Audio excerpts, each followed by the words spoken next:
नमस्कार, स्वागत आपका हरियाणा न्यूज 24 पर। मैं हूं प्रिंस लंबा। हरियाणा प्रदेश के अंदर इस समय गेहूं की खरीद जो है उफान पर है। गेहूं की खरीद जोर शोर से चल रही है, लेकिन गेहूं का उठान मंडियों से उतना ही सुस्त है, उतना ही धीमा है, जिससे हरियाणा प्रदेश के किसान भारी मुसीबत में है, भारी परेशानी में है। क्योंकि जिन किसानों की फसल मंडियां लबालब होने के चलते बिक नहीं पाई है, उनको डर है कि मौसम की मार पड़ जाए और उनकी फसल कहीं बिकने से पहले ही खराब ना हो जाए, कहीं मौसम की भेंट ना चढ़ जाए। वहीं जो फसल मंडियों में पड़ी है, खुली पड़ी है, भंडार गेहूं के लगे हुए हैं और वो उठ नहीं पाई है, उसका उठान नहीं हो पाया है, उस पर भी बेमौसमी बरसात का डर, खतरा मंडरा रहा है। खतरे के बादल मंडरा रहे हैं कि कब बारिश आए और कब वो फसल भीगे और आधी फसल पानी में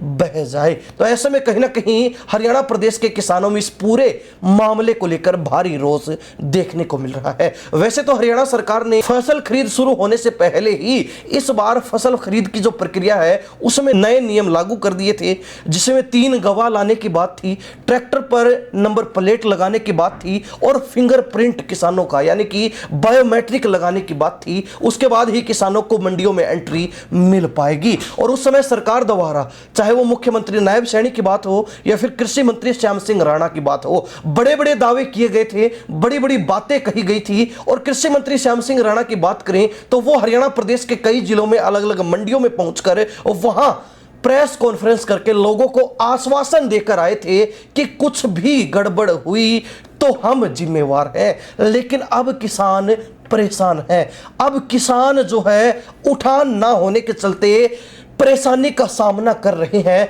और सरकार इस मामले पर आंख मूंदे बैठी है। किसानों में इसी बात को लेकर भारी नाराजगी भी है। वैसे तो नाराजगी उन तीनों नए नियमों को लेकर भी थी, जो नाराजगी पिछले 1-1.5 महीने से लगातार सरकार को झेलनी भी पड़ रही है। लगातार किसान विरोध प्रदर्शन जता रहे हैं, आंदोलन कर रहे हैं। लेकिन इसी बीच अब उठान को लेकर भी भारी नाराजगी है।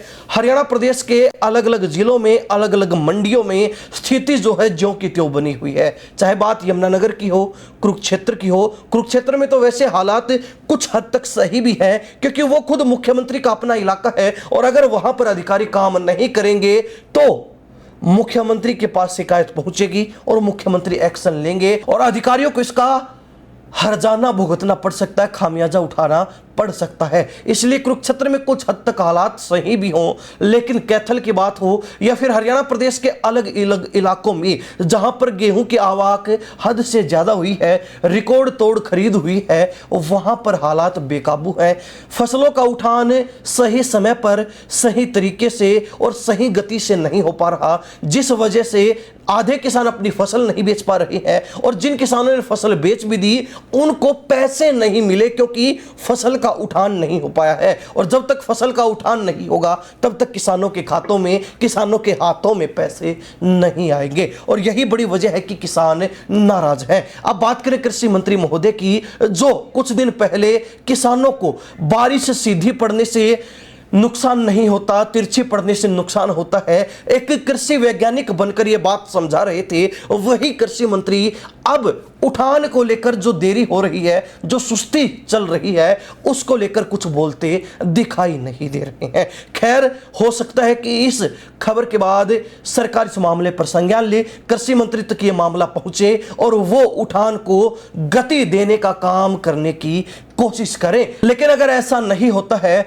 तो किसानों की परेशानी खत्म होने की बजाय और भी ज्यादा बढ़ जाएगी और अगर फिर परेशानी बढ़ी तो उसका नुकसान सरकार को भी झेलना पड़ सकता है। जैसा कि सरकार पिछले 1.5 महीने से 3 नए नियमों को लेकर किसानों का गुस्सा झेलती आ रही है। तो ऐसे में हरियाणा प्रदेश की जनता, हरियाणा प्रदेश के किसान इस मामले को लेकर अपनी क्या प्रतिक्रिया रखते हैं और साथ ही कमेंट करके ये जरूर बताएं कि कहां पर मंडियों में उठान नहीं हो पाया है, मंडियों में पैर रखने की जगह नहीं है, कहां पर मंडियां लबालब भरी हुई है और कहां कहां किसानों को हद से ज्यादा परेशानी का सामना करना पड़ रहा है और कहां कहां पर किसानों को पैसा नहीं मिला है मंडियों से फसल उठान होने के कारण।